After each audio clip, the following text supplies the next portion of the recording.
Now that is horrific. What am I looking at? This is the idea that I had, Dragon Gaming, that I was wanting to share.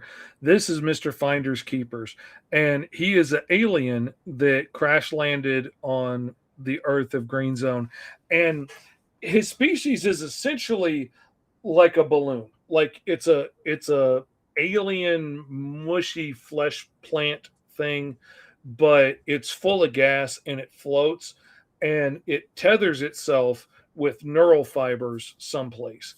And it usually will tether itself to a being of some kind, and it might hop from being to being, and it lives symbiotically off of the psychic energy that it gets from that being's brain.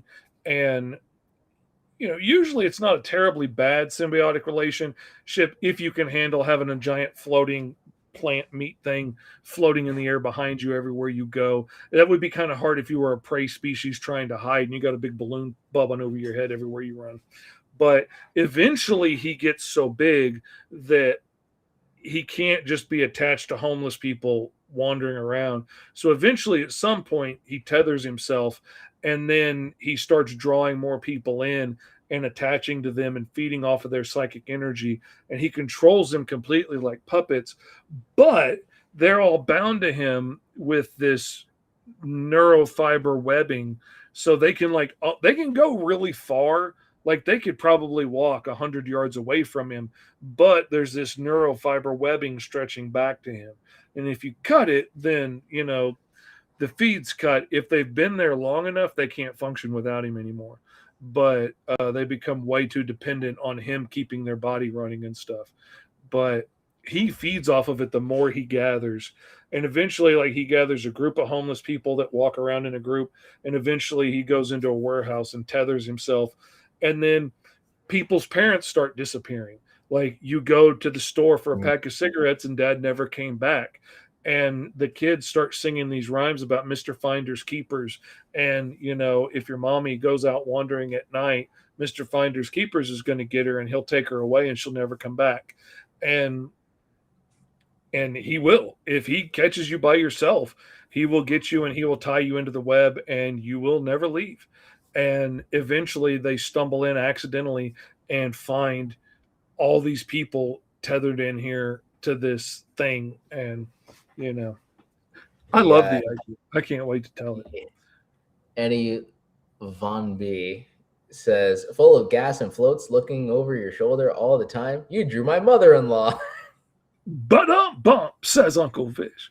Dragon Gaming says, wow, that's super cool, Fish. You're amazing and sexy. Thank you, Dragon Gaming. Benjamin says, imagine if there's a parasitic species that attaches themselves to other species like Mr. E's character, but mutated them, Resident Evil style. That's a pretty cool idea. See, there's another character I've got that came straight out of the role-playing game I've run my kids through forever. It was the first guy they ever fought. I called him the Purple Man at the time because I didn't have a better name, and they had no idea who Marvel's Purple Man was, so it didn't matter. But he has no superpowers himself, but he can mutate other things. And so he can grab anything he wants and touch it and mutate it into a bigger version or a scarier version or make it mix things together.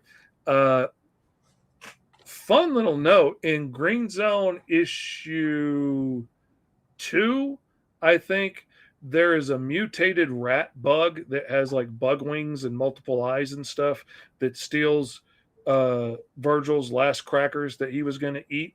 That was mutated by that guy. It doesn't say that anywhere. It doesn't say it anywhere at all, but that rat's mutated because of him. That's just a little bit That's like bonus feature type. Every Wednesday afternoon at 3:30 Eastern, 2:30 Central.